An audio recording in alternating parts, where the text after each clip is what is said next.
Please give it up for Andrew Tubman! Your host, Ronnie Fraser, everyone. Hey guys, it's great to be out the house. I don't know if you guys noticed, on the walk here, like it's super foggy outside, like it looks like Silent Hill. It looks like on my walk home I'm gonna have to kind of go into a church because the place is cursed and guys, this is being recorded, so there's pressure on you guys to laugh, I'm sure.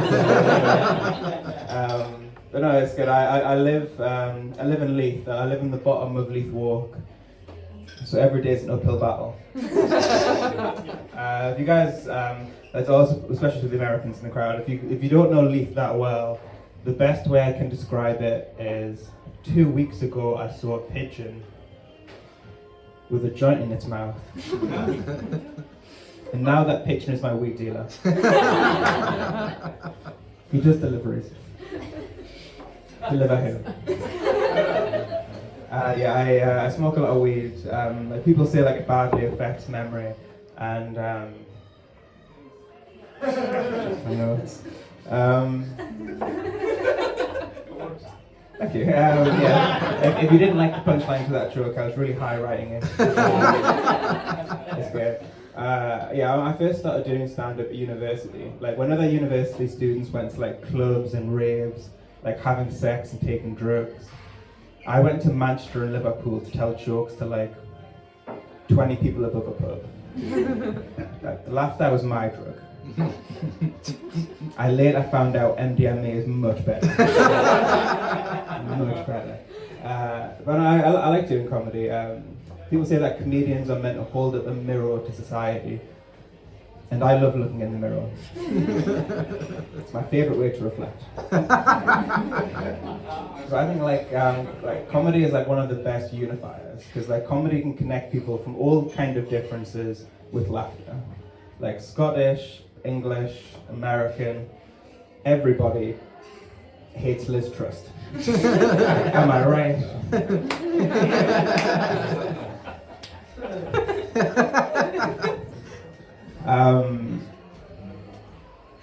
So I'm kind of doing some new material tonight. I haven't fully memorized it because I didn't know I was doing this gig. I kind of got offered it today, and I was like, my plan was just to get high and kind of write jokes. So it's a success. So I feel kind of sad. It's kind of like I feel self-conscious from reading material from my phone, so I brought a book. So just to kind of like open up.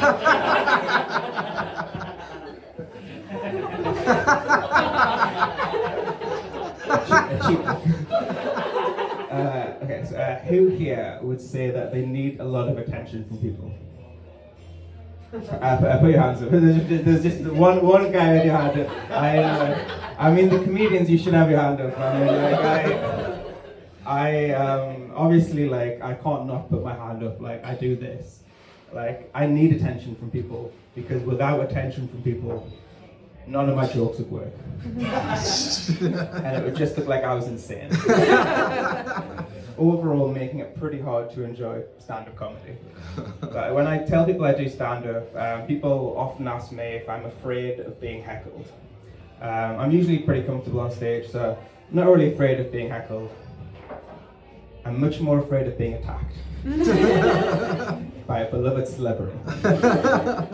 I don't know, I've been to kind of like various like live music gigs, opera, the circus, and stand-up comedy is like the only live performance art where people regularly kind of like shout things at the performer. Apart from improv. And that's because they're asking for it.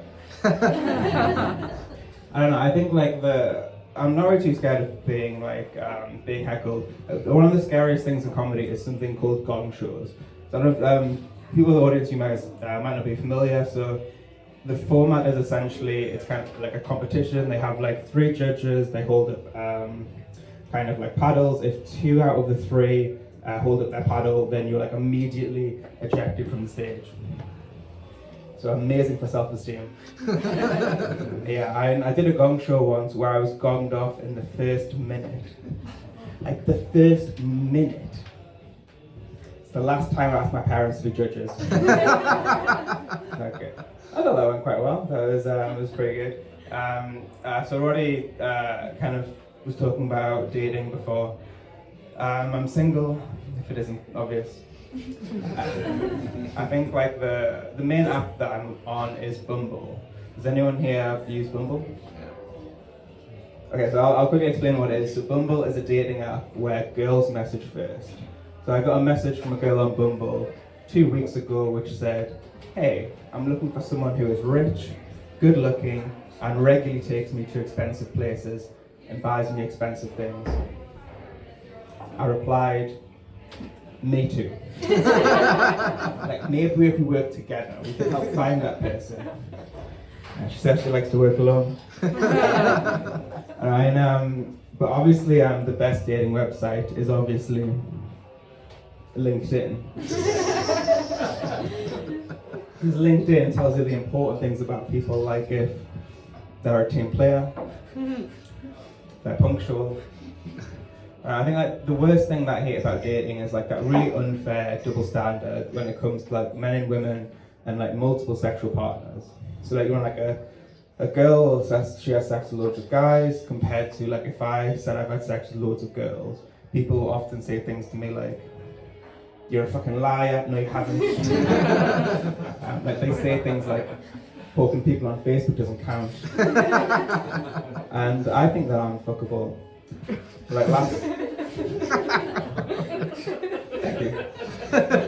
Didn't think it was that funny, but I appreciate it. Now, last Halloween I dressed up as the Incredible Hulk and spent 2 hours in the mirror with green body paint just to get the look right. And a lot of girls actually came up to me and said they're like just like Shrek. It's pretty good. So some of you may recognize me because I have friends in the audience. Also, I was on a TV show on Channel 4 a few years ago called Naked Attraction. Season 1, episode 5. Yeah, I came second, like I normally do. Yeah, she picked the other guy. She said that she preferred his penis, and like it's okay. It's not like she said that to me. She just said that live, on national TV. He had a Prince Albert, like women like jewelry. I don't know.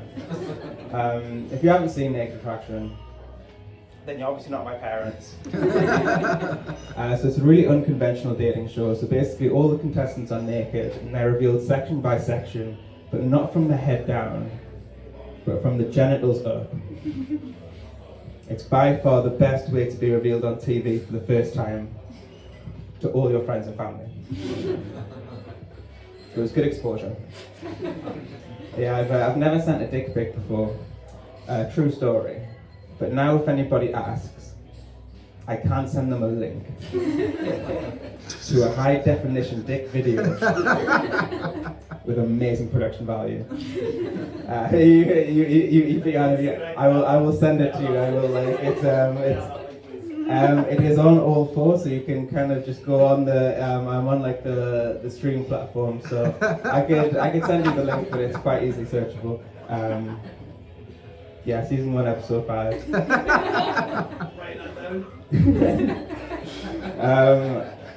I do appreciate the feedback, but I wish it was not coming from you. I do appreciate that. I do appreciate the encouragement, though. I thought that I should have won, but I'm pretty comfortable coming second. Okay, I made that punchline. You guys are on board. We're just like, no, it's one time or quits, and that's fair enough. Yeah, so I am a millennial. I'm not a typical millennial. I like gluten. I think a lot of baby boomers like often say to millennials like we don't know how good we have it. Like when they were kids, they used to drink water out of a hose, and all of their porn was just magazines. You millennials don't know how lucky you have it to kind of like to be raised and grow up with a device in your pocket that can order food to wherever you are, pick up a car and take you wherever you're going. Watch Disney Plus. and be able to instantly stream porn from wherever you are. And those things are all great. But I prefer a house. Like, to not be on a warming planet, which your generation largely caused. And it's great, it is great to be able to instantly stream porn from anywhere. But I'd prefer not to need to do OnlyFans to afford rent. Come see me after the show for details. It is the main reason that I'm here. I don't know, it's kind of like, a lot of millennials have like their family photos like saved onto their phones, but nothing beats like a photo in a picture frame, which is why my family photos are surrounding my house with picture frames.